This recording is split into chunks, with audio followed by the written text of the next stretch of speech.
अलग पहचान सत्य की उड़ान के साथ मैं धनबाद से तपस्या कुमारी। राष्ट्रीय मतदाता दिवस पर जिला निर्वाचन पदाधिकारी ने मतदाताओं को दिलाई निर्भीक होकर मतदान करने की शपथ। राष्ट्रीय मतदाता दिवस के अवसर पर न्यू टाउन हॉल में आयोजित जिला स्तरीय कार्यक्रम में जिला निर्वाचन पदाधिकारी सह उपायुक्त श्री वरुण रंजन ने मतदाताओं को निर्भीक होकर अपने मताधिकार का प्रयोग करने की शपथ दिलाई। जिला निर्वाचन पदाधिकारी ने मतदान के दौरान लोकतांत्रिक परंपराओं की मर्यादा, स्वतंत्र, निष्पक्ष एवं शांतिपूर्ण निर्वाचन की गरिमा को बनाए रखने की शपथ दिलाई। साथ ही निर्भीक होकर धर्म, वर्ग, जाति, समुदाय, भाषा अथवा अन्य किसी भी प्रलोभन से प्रभावित हुए बिना सभी निर्वाचनों में अपने मताधिकार का प्रयोग करने की प्रतिज्ञा दिलाई। जिला निर्वाचन पदाधिकारी ने कहा कि 75 वर्ष के बाद भी हमारे देश ने लोकतांत्रिक मूल्य को सहेज कर रखा है। मतदान के समय पूरे विश्व की नज़र भारत पर टिकी रहती है। उन्होंने कहा कि भारतीय निर्वाचन आयोग का एक ही उद्देश्य है कि मतदान के समय एक भी मतदाता अपने मताधिकार का प्रयोग करने से छूटे नहीं। हमारे संविधान निर्माता ने सभी धर्म, जाति, समुदाय, महिला, पुरुष को मतदान करने का समान अधिकार दिया है। शायद मतदाता को लेकर भी आज यहाँ पे टाउन हॉल में कार्यक्रम का आयोजन किया गया। किस चीज़ के प्रशिक्षण दी गई और क्या दिशा निर्देश दिए गए? बेसिकली आज जो है 25 जनवरी को हम लोग नेशनल वोटर्स डे मनाया जाता है और उसी को लेकर के आज हम लोगों ने एक कार्यक्रम आयोजित किया था और हमारे कुछ एक जो बहुत ही अच्छे काम करने वाले जो BLOs हैं और BLO पर्यवेक्षक हैं उनको सम्मानित किया गया है।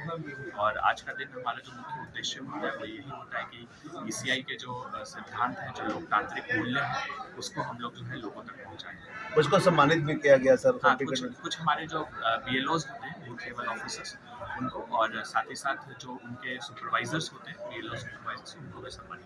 अभी सर चूँकि चुनाव है दोनों विधानसभा और लोकसभा, उसको लेकर भी कुछ लोगों को निर्देश दिए गए इस संबंध में? हाँ, चुनाव की तैयारियां के लिए हम लोग अलग से बैठक कर रहे हैं जिसमें हम लोग कंटिन्यूअसली जो हमारे पोलिंग बूथ्स हैं उनका फिजिकल वेरिफिकेशन का हमारा काम चल रहा है। वहाँ पे जो एस्योर्ड मिनिमम फैसिलिटीज़ होती हैं उनका जायजा लिया जा रहा है। कहीं पे कोई गैप है तो उसका असेसमेंट किया जा रहा है और उस गैप को पूरा किया जा रहा है।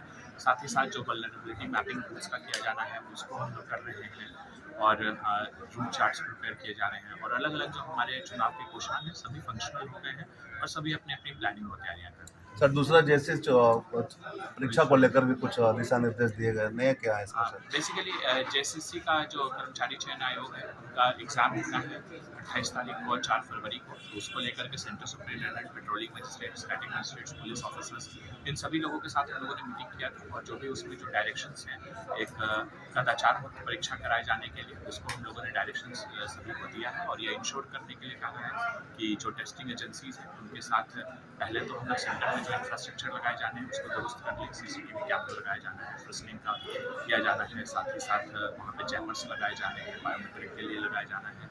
उन सभी चीज़ों को कोऑर्डिनेट करते हुए सुनिश्चित करा लें। साथ ही साथ जो टाइमली एग्जामिनेशन के जो पैकेट्स हैं क्वेश्चन पेपर्स हैं उसको हम लोग एग्जाम हॉल्स तक पहुँचा दें। टाइमली सही तरीके से हम लोग आंसर शीट्स को कलेक्ट करके ले आएँ। और इसके अलावा हम लोगों ने यह भी बताया है कि जो नया एक्ट आया है अभी कदाचार मुक्त परीक्षा कराए जाने को लेकर, जिसमें बहुत ही स्ट्रॉन्ग जो है वर्डिंग्स किया गया है और कोई भी व्यक्ति अगर इस परीक्षा को किसी भी तरह से बाधित करता है, कदाचार में संलिप्त होता है, तो उसके खिलाफ बहुत ही स्ट्रॉन्ग एक्शंस का प्रोविजन किया गया है। 10 साल उम्र कैद की और उनकी संपत्ति भी अटैच करने का है। तो इन सब चीज़ों के बारे में भी बताया गया है, लोगों तक इसकी जानकारी पहुँचे ताकि जो भी एंटी सोशल एलिमेंट्स हैं जो परीक्षा को प्रभावित करना चाहते हैं उन लोग जो है इस प्रकार के कोई काम को नहीं। सर लास्ट टाइम भी जो एग्जाम हुए थे नगर निगम तो उसमें भी बहुत सारे त्रुटियां की बातें आई थी, लेकिन लोगों को रूल नहीं मालूम थे। जैसा अभी आपने बताया कि उसमें सिखाना है कमीशन के क्या रूल है, तो उसको लेकर पूरी तैयारियां हैं सर। देखिए पिछली बार भी जो था वो हम लोगों ने लोगों को बताया था, जो एग्जामिनीज थे उनको बताया गया था कि कमीशन के विदिन गाइडलाइन है, कहीं भी किसी प्रकार की कोई गड़बड़ी नहीं है। और इस तरह के जो डेविएशंस है उसको हैंडल करने के लिए कमीशन के पास जो है ऑलरेडी रूल बना हुआ है। तो लोगों को कई बार बताया जाता है लेकिन फिर भी लोग नहीं मानते हैं। और तो ऐसा जहाँ पे हुआ था तो हम लोगों ने जो है स्ट्रॉन्ग एक्शन लिया था। कितने परीक्षार्थी बैठ रहे हैं सर? लगभग 75 सेंटर हमारे जिले में बनाए गए हैं और लगभग 30,000 परीक्षार्थी। दंडाधिकारी कितने नियुक्त कर रहे हैं सर?